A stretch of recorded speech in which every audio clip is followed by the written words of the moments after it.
ආයිබෝවන් හැමෝටම ඔන්නද බලන්න යන්නේ 2007 දී නිකුත් වුණු බිග් ස්ටෑන්ඩ් කියන කොමඩි මූවි එක. එහෙනම් වැඩි කතා නැතුව අපි යමු මූවි එකට. කතාව පටන් ගන්නකොටම ඔයාලට බලා ගන්න ලැබෙන්නේ කණ්ණාඩි දාගත්ත හොඳ සූට් එකක් ඇඳගත්ත වයසක කාන්තාවක් සමග ඔෆිස් එකකට වෙලා කතා කරමින් ඉන්න පුද්ගලයෙක්. මේ මිටි පුද්ගලයා වයසක කාන්තාවට පරණ බීච් හවුස් එකක් විකුණන්නේ. ඒක ගැන ලොකු බොරු ගොඩක් කියමින් ඇයව මේක ගැන පොළඹවන ගමන් තමයි ඉන්නේ. නොහිතන විදිහට මේ හාදයාගේ ඔෆිස් එකට එකපාරටම පොලිසියෙන් කඩාගෙන පැනලා වයසක කාන්තාව ගිවිසුම අත්සන් කරන වෙලාවෙම මේ හාදයාට මාංචු දාලා මෙතනින් අරගෙන යනවා.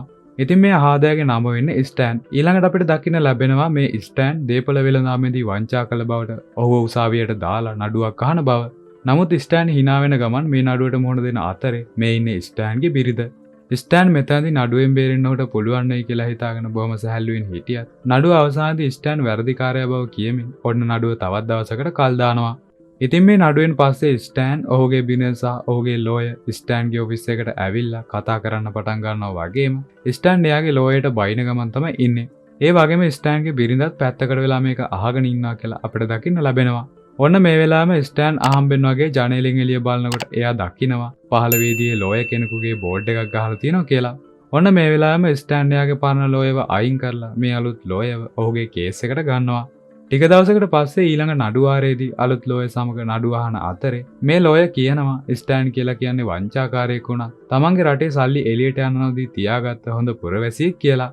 නමුත් මේ වෙලාවේ ස්ටෑන් නිර්දෝෂී බව කියන්න තරම් සාක්ෂියක් නැති බව නඩුකාරතුමා කියනවත් එක්කම ඔන්න ස්ටෑන්ට අවුරුදු 3ක සිර දඬුවමක් නියම වෙන බව කියනවා. ඉතින් මේ වෙලාවේ ස්ටෑන් බොහොම අසරණ වෙනවා වගේම නඩුකාරතුමා කියනවා කොහොම වුණත් මම ඔයාගේ දඬුවම මාස 6කට කල් දානවා. ඔයා දඬුවම වෙනුවෙන් සූදානම් වෙන්න කියලා. මේ වෙලාවේ ස්ටෑන්ගේ ලෝයර් මේකට thank you judge කියලා ස්තුති කරලා බොහොම මෝඩ විදියට කැමති වෙලා නඩුකාරතුමාට ඇහැකුත් ගහනවත් එක්කම මේ නඩුව මෙතනින් ඉවර වෙනවා. නඩුව ඉවර වෙලා ස්ටෑන් ඔහුගේ බිරිඳ සහ ලෝයර් උසාවියෙන් එළියට එනකොට ස්ටෑන් ලෝයර්ගෙන් අහනවා ඇයි මෙහෙම වුනේ? මට මේ කරදරෙන් බේරෙන්න ක්‍රමයක් නැද්ද කියලා.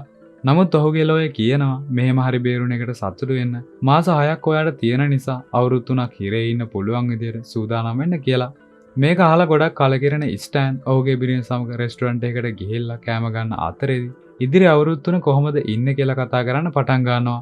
ඔන්න මේ වෙලාවේ ස්ටෑන්ගේ බිරිඳ ස්ටෑන්ට කියනවා ඔයා හිරේ ගියාම මම තනියම නිසා මට දැන්ම ළමෙක් හදා ගන්න ඕනේ කියලා. නමුත් ස්ටෑන් මේ වෙලාවේ මේ අදහසට කැමති වෙන්නේ නැහැ. ඒ නිසා බොරු කිහිපයක් කියලා මේ වැඩේ කරන්න බෑ කියලා කියනා වුණත් ස්ටෑන්ගේ බිරිඳ වෙන මින්ඩිට මේ කතාවට දුක හිතෙන නිසා ඉක්මනින්ම මෙතනින් නැගිටලා යනවා. ස්ටෑන්ගේ පීඩනය එන්නම ගොඩක් වැඩි වෙන නිසා ඔහු ගොඩක් කවුලෙන් තමයි ඉන්නේ. ඉතින් ඉක්මනටම ඔහුගේ ලැම්බෝගිනියෙන් මහවැස්සේම පාරේ තියෙන බාරයකට එන ස්ටෑන් පොඩි අඩියක් ගන්න අතරේ ස්ටෑන් දකිනවා එයාට ටිකක් එහායින් ඉඳගෙන හොඳටම බොමින් ඉන්න පුද්ගලයෙකුගේ ඇඟේ හිරගෙවල් වල ගහන ටැටු එකක් තියෙනවා කියලා. ඉතින් ස්ටෑන් බොන අතරේ මේ ටැටු එක දිහා සැරෙන් සැරේ හොරෙන් බලන්න පටන් ගන්න නිසා මේ මනුස්සයාට මේක දැනිලා ඔහු අහනවා ඔච්චර මොනවද බලන්නේ කියලා. මේ වෙලාවේ තමයි ස්ටෑන් එයා තව මාස 6කින් හිරේ යන බවත් මේ ටැටු එක හිරගෙවල් වල ගහන ටැටු එකක් නේද කියලාත් අහන්නේ. ඔහුට දැන් මේ හිරගෙවල් මොන වගේ තැන්ද කියලා දැනගන්න ඕන වෙලා තියෙනවා. ඉතින් මේ නිසාම මේ පුද්ගලයාට හිරගෙවල් ගැන විස්තර කියනවට $100ක් දෙන්නත් ඔහු පොරොන්දු වෙනවා. ඒ සමගම ස්ටෑන් ඉක්මනින්ම මේ මැරයා සමග වෙනම මේසකට ගිහිල්ලා හිරේ කියන්නේ මොන වගේ තැනක්ද කියලා අහනවා. ඔහු කියන විදියට නම් හිරේ ඇතුලේ ඉන්නේ කල්ලි. අලුතෙන් හිරේට යන කෙනෙක් හිරේ ඇතුලේදී මුලින්ම දූෂණය කරනවා. ඉතින් මේ නිසා මේ දේවල් වලට සූදානම් වෙලා හිරේට යන්න ඕනේ. මෙහෙම කියනකොට අපිට දකින්න ලැබෙනවා ස්ටෑනුත් හුඟක් බය වෙනවා කියලා. මොකද ඔහුටත් හිරේ ඇතුලේදී දූෂණය වෙන්න සිදුවේයි කියලා. මේ විදිහට බය වුණු ස්ටෑන් එදා හොඳටම බීලා ගෙදර ගිහින් මම දූෂණය වෙන්න යන්න කියලා වයිෆ්ට කියනවත් එක්කම පහුදා උදේ මින්ඩි බිම වීදුරුවකුත් අතේ තියාගෙන ස්ටෑන්ව ඇහැරවන්න සමත් වෙනවා. ස්ටෑන් මින්ඩිව දකින්නවත් එක්කම හිතනවා මම දැකලා තියෙන හීනයක් ඒ නිසා බය වෙන්න ඕනේ නැහැ කියලා. නමුත් මින්ඩි මේ වෙලාවේ ඔයා තව මාස 6කින් හිරේ යන එක නම් ඇත්තක් කියලා කියනවත් එක්කම මේ දඬුවමෙන් ගැලවෙන්න හරි මේකට හුරු වෙන්න හරි ක්‍රමයක් හොයාගන්න ඕනේ කියලා ස්ටෑන් හිතන්න පටන් ගන්නවා. මේත් එක්කම තමයි ස්ටෑන් මැරයන්ගෙන් තමන්ව ආරක්ෂා කරගන්නේ කොහොමද කියලා කියවන්න සහ ශක්තිය ගන්න හිතාගෙන විවිධ බෙහෙත් වර්ග පවා try කරන්න පටන් ගන්නෙ. නමුත් මේ එකකින්වත් වැඩක් වෙන්නේ නම් නැහැ. ඊළඟට ස්ටෑන්ට එන අදහසක් නිසා ඔහු ටැටු ෂොප් එකට යනවා. එයාගේ පස්ස වටේට කැත ටැටු එකක් ගහගන්න. මේ විදිහට ටැටු ෂොප් එකෙන් ටැටු එකක් ගහගෙන ආයමත් ගෙදර එන ස්ටෑන් නිදාගන්න ගියාම ස්ටෑන් එකපාරම මින්ඩිට කියනවා මට වෙන කාගෙන්වත් දූෂණය වෙන්න බෑ. ඔයාගේ අතින් මට එහෙම කරන්න කියලා. ඉතින් එහෙම කියනවා සමගම ස්ටෑන් මින්ඩිට දෙන අමුතු ගැජට් එකක් අරගෙන ස්ටෑන් කියපු දේ ඇය කරලා දෙනවා. නමුත් මේ දේවලුත් මදි වුණු ස්ටෑන් අවසානයේදී කරාටි ඉගෙන ගන්න හිතාගෙන කරාටි පන්ති යනවා. මේ ඇකඩමි එකේ කරාටි උගන්වන්නේ පොඩි ළමයින්ට නිසා ස්ටෑන්ටත් පොඩි ළමයි සමග තමයි ඉගෙන ගන්න සිදු වෙන්නේ. නමුත් ප්‍රශ්නය වෙන්නේ ස්ටෑන්ට තව තියෙන්නේ මාස 6යි. මේ නිසා ඔහු මෙතනදී මාස්ටර්ට බනිනවා. ඔහුට මෙහෙම ඉගෙනගෙන වැඩක් නැහැ කියලා. මේ වෙලාවේ මාස්ටර් කියනවා කොළපාට බෙල්ට් එක තියෙන ළමයාව පරාද කෙරුවොත් ඔහුට කොළපාට බෙල්ට් එකක් දෙනවා කියලා. නමුත් මේ සටනේදී ස්ටෑන් අර පොඩි ළමයාගෙන් හොඳටම ගුටි කනවා වගේම අපිට දකින්න ලැබෙනවා මාස්ටරුත් ස්ටෑන්ට දෙකක් දීලා ඇකඩමියෙන් පන්නලා දානවා කියලා. මේ විදිහට හොඳටම ගුටි කාලා බොහොම දුකින් ස්ටෑන් පාරේ වැටිලා ඉන්නකොට ඔහුට දකින්න ලැබෙනවා වයසක හාදේ පාරේ ඉඳගෙන සිගරට් එකක් බොන ගමන් කඩුවක ගහපු සතෙක් ක්‍රෝස් කරනවා කියලා. මේ වෙලාවේ තමයි ස්ටෑන් අහන්නේ ඔයා කවුද? ඇයි මෙතන ඉන්නේ කියලා. මේ වයසක මිනිස්සයා කියන විදිහට නම් එයා කුන්ෆු මාස්ටර් කෙනෙක්. ඒ වගේම ඔහුට පුළුවන් ස්ටෑන්ට සටන් කරන්න උගන්වන්න. මෙහෙම කියලා එකපාරටම ඔහු බිත්තියට පහර දෙනවත් එක්කම බිත්තිය කඩාගෙන යන බව දකින ස්ටෑන් ගොඩක් පුදුම වෙන්න පටන් ගන්නවා. මේ නිසාම ස්ටෑන් ඉක්මනින්ම මේ වයසක මාස්ටර්ව ඔහුගේ නිවසට අරගෙන ගිහිල්ලා මින්ඩිට කියනවා මට හොඳ මාස්ටර් කෙනෙක් හම්බුණා මේ ඉන්නේ මගේ අලුත් මාස්ටර් කියලා. ඔන්න මේ විදිහට එදා හැමෝම රෑ කෑම අරගෙන නින්දර ගියාට පස්සේ පහවදා උදේ 5ට ස්ටෑන්ව නැගිටවලා ඔහුගේ පුහුණුවීම පටන් ගන්න බව අපිට දකින්න ලැබෙනවා. ඉතින් ස්ටෑන්ට දැන් කන්න බොන්න එහෙම ලැබෙන්නේ විවිධ වර්ගවල පොතු, මුල්, කොළ, අමු මස් වගේ දේවල්. නමුත් ස්ටෑන්ටත් හොඳින් පුහුණු වෙන්න අවශ්‍ය නිසාම ඔහුත් මේ දේවල් කාලා බීලා රෑදවල් මහන්සි වෙලා ඔහුගේ පුහුණුව බොහොම හොඳින් කරගෙන යනවා. මේ අතර ස්ටෑන්ගේ තනපොඩු බව ශක්තිමත් කරන්න අමු ගෝනුස් ඔහුට කන්න දුන්නා. ස්ටෑන්ගේ වයිෆ් වෙන මින්ඩි නම් මේ වැඩේට කොහෙත්ම කැමති නැහැ. ඉතින් එදා රෑ මින්ඩි නිදාගෙන ඉන්නකොට ස්ටෑන් හයියෙන් කෑ ගහගෙන කාමරේට දුවගෙන ඇවිල්ලා බොරු වගේක් මාස්ටර්ව මැරුවා. ඔයාව දූෂණය කරන්න උන් මෙහාට එනවා කියලා පොඩි බොරුවක් කියනවා. මේක අහලා හොඳටම මින්ඩි කෑ ගහනකොට ස්ටෑන් ඉක්මනින්ම කියනවා ඔහු කිව්වේ බොරුවක් කියලා. ඉතින් මේත් එක්කම මින්ඩිට හොඳටම තරහ ගිහිල්ලා එයාගේ රෙදි ටිකක් දාගෙන ඒ ගෙදරින් පිට වෙලා යනවා. ඔන්න ඉතින් පහවදා උදේ තමයි හරියටම ස්ටෑන්ගේ පුහුණුවීම පටන් ගන්නෙ. මාස්ටර් කියනවා මේ ලෑල්ලට එක ඇඟිල්ලකින් ගහලා හීල් කරන්න තරම් ශක්තිමත් වුණොත් ඔහෙව කාටවත් පරද්දන්න බෑ කියලා. මෙය සිදුවීමෙන් පස්සේ ඔන්න ස්ටෑන් මාස ගාණක් මාස්ටර් සමග පුහුණු වෙලා අවසානයේදී ස්ටෑන්ට පුළුවන් වෙනවා එක ඇඟිල්ලකින් ලෑල්ලක් හීල් කරන තරමට වැඩකාරයෙක් වෙන්න. මේ විදිහට ස්ටෑන්ගේ පුහුණුව ඉවර වුණාම ස්ටෑන්ට ගහලා පන්නපු කරාටි මාස්ටර්ට ගහන එක තමයි ස්ටෑන්ගේ අවසාන පැවරුම වෙන්නේ.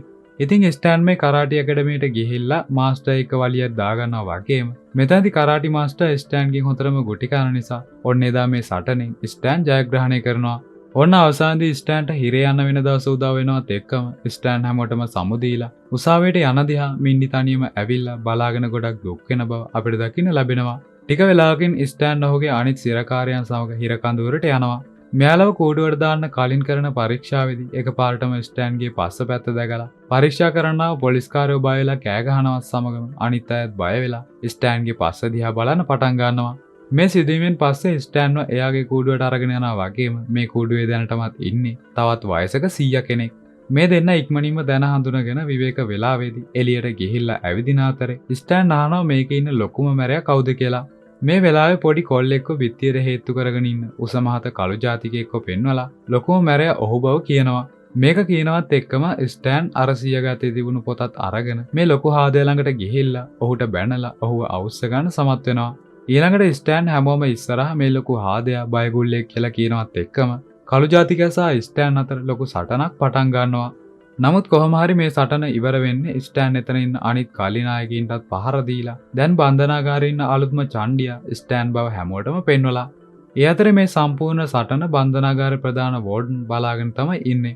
මේ නිසාම ස්ටෑන් දවල් කෑම ගත්තට පස්සේ වෝඩන් ස්ටෑන්ව එයාගේ කාර්යාලයට ගෙන්වගෙන ස්ටෑන්ට සුරුට්ටුවක් එහෙම දීලා පුංචි අඩියක් ගහන ගමන් ඔහුව දැන හඳුනා ගන්න පටන් ගන්නවා.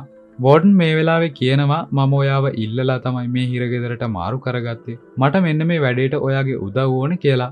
වෝඩන් කියන විදිහට ඔහුට ඕන වෙලා තියෙනවා මේ හිරගෙදර කඩලා මෙතන අලුත්ම ටවුන් එකක් හදන්න. ඉතින් ඒකට ස්ටෑන් උදව් කෙරුවොත් ඔහුට පොදු සමාවක් අරගෙන දෙන්නත් වෝඩන් ඔහුට පොරොන්දු වෙනවා. එදා හවස ස්ටෑන් බාත්රූම් එකේ නානකොට ඔහු කලින් පහර දුන්න මැරෙක් ආයුධයක් අරගෙන ඇවිල්ලා ඔහුට පහර දෙන්න හැදුවා. සවන් බාර් දෙකකින් හදාගත්තු නංචක්කෝකින් මේ මැරයට හොඳටම ගහලා මෙතනුත් බොහොම ලේසියෙන් බේරෙන්න ස්ටෑන්ට පුළුවන් වෙනවා. මේ විදිහට ස්ටෑන් වෝඩන්ට උදව් කරමින් හොඳින් කාලය ගත කරත් එයාට හිතෙනවා අනිත් හිරකාරයෝ සමගි කරවලා හැමදාම රණ්ඩු වෙන එක නවත්වන්න. මේ නිසාම ඔහු හැමෝටම කතා කරලා හැම කෙනෙක්ම සමගි කරවන්න සමත් වෙන නිසා ඔන්න එදා ඉඳන් හැමදාම බන්ධනාගාරයේ ඇතුලේ පාටි දාලා සතුරු වෙන්න පටන් ගන්නවා. දවසක් මින්ඩි ස්ටෑන්ව බලන්න එනවා. ඉතින් සෑහෙන කාලෙකින් හමු වුණ නිසා එදා බොහොම සතුටින් ගත කරනකොට වෝඩන් ස්ටෑන්ට කතා කරලා කියනවා හිරකාරයන්ව සමගි කරන්න එපා. එහෙම වුණොත් ඔයාට ඉක්මනින් එළියට යන්න බෑ කියලා. මේ දේ අහනවත් එක්කම ස්ටෑන් ගොඩක් අවුල් වෙන නිසා ඔන්න ආයෙමත් වතාවක් පරණ විදිහටම ඕන්න තරහ කරන්න ස්ටෑන්ට පුළුවන් වෙනවා. පහවදා වෝඩන් සහ නීතිඥයෝ ටිකක් ඇවිල්ලා ස්ටෑන්ට කියනවා අද ඔයාට පොදු සමාවක් ලැබෙනවා. ඒ වගේම මේ හිරකාරයොත් මෙතනින් අතුගාලා මේ බන්ධනාගාරය මෙතනින් ඉවත් කරනවා කියලා. නමුත් මේ වෙලාවේ හිරකාරයන්ව මරන්න යන බව තේරුණ ස්ටෑන් ඔවුන් ගැන දුක හිතුන නිසා අර නීතිඥයාට බොහොම කැත විදියට බනින්න පටන් ගන්නවා. මේ බැනුම් අහන නීතිඥයෝ ස්ටෑන්ගේ සමාව කැන්සල් කරනවත් එක්කම ස්ටෑන් එතනින් එළියට දුවගෙන යනවා වෝඩන්ව අල්ලගන්න. මේ අතරේ වෝඩන් හිරකාරයන්ට ආයුධ දීලා ඔවුන් අතරේ සටනක් ඇති කරලා ඔවුන්ව මරලා දාන්න උත්සාහ කරමින් ඉන්නේ. ස්ටෑන් වෝඩන් හොයාගෙන වෝඩන්ගේ ඔෆිස් එකට ගියත් වෝඩන් වෙනුවට එතන ඉන්නේ වෝඩන්ට උදව් කරන ස්ටෑන්ගේ කුන්ෆු මාස්ටර්ගෙම පළවෙනි ගෝලයා. ඔන්න මෙතනදී දෙන්න අතර ලොකු සරණක් පටන් ගන්නවා වගේම ස්ටෑන් මෙතනදී හොඳටම ගුටි කෑවත් අවසානයේදී අර කුන්ෆු කාර්යයේ පස්ස පැත්තට වෝඩන්ගේ නගරාකෘතියේ තිබුණු උලක් බස්සනවත් එක්කම ස්ටෑන් සටනින් දිනන්න සමත් වෙනවා. සටනෙන් පස්සේ ස්ටෑන් එළියට එනකොට ආයුධ අරගෙන ගහ ගන්නව හිරකාරයෝ ටික ග්‍රවුන්ඩ් එකේ සින්දුවක් දාගෙන සතුටින් නටන බව ඔහුට දකින්න ලැබෙනවා. මේ සමගම වෝඩන් මේක දැකලා තරහ ගිහින් ආරක්ෂකයෙකුගේ තුවක්කුවකුත් අරගෙන හිරකාරයන්ට වෙඩි තිබ්බත් ඔහුට කවුරුවත් මරන්න පුළුවන් වෙන්නේ නැහැ. ඉතින් වෝඩන් අවසානයේදී මේකට පලි කරන ස්ටෑන්ට වෙඩි තියනවත් එක්කම ස්ටෑන්ගේ වයිෆ් මින්ඩි සහ මාස්ටර් ඇවිල්ලා ස්ටෑන්ව බේර ගන්න මෙතෙන් සමත් වෙනවා. මොකද එදා ඔහුට සමාව දෙයි කියලා ඔවුන් දෙන්නම බන්ධනාගාරයට ඇවිල්ලා තියෙනවා. ඉතින් මේ සිදුවීමෙන් අවුරුදු 3කට පස්සේ මේ හිරගෙදර හැම හිරකාරයෙක්ම කුන්ෆු ඉගෙන ගන්නවා වගේම ස්ටෑන්ට ගෙදර යන තියෙන අන්තිම දවසත් උදා වෙනවා. ස්ටෑන් ග්‍රවුන්ඩ් එකේදී හැමෝගෙම සමු ගන්නවා සමගම හැමෝම ඇවිල්ලා ස්ටෑන්ව බදාගෙන සමු දුන්නා. ස්ටෑන් මුලින්ම ආපු දවස්වල බාත්රූම් වලිය දාගත්තු මැරයාපාව මෙතනට ඇවිල්ලා ඔහුගේ ටැටු එකක් ඔහුට පෙන්වලා බොහොම ආදරණීය විදියට ස්ටෑන්ගේ සමු ගන්න සමත් වෙනවා. ස්ටෑන් බන්ධනාගාරයෙන් එළියට එනවත් එක්කම මාස්ටර් මින්ඩි වගේම ස්ටෑන්ගේ ළමයාත් ඔහුව පිළිගන්න බව පෙන්නුවා. ස්ටෑන් අවුරුදු 3ක් හිරේ ඉන්න අතරේ මාස්ටර් සහ මින්ඩි ස්ටෑන්ගේ නිවසේ තමයි ඉඳලා තියෙන්නේ. ඔන්න ඉතින් මේ ළමයා කාගේද කියලා හිතන්න ඔයාලට ඉතුරු කරමින් මේ කතාවත් මෙතනින් ඉවර වෙනවා.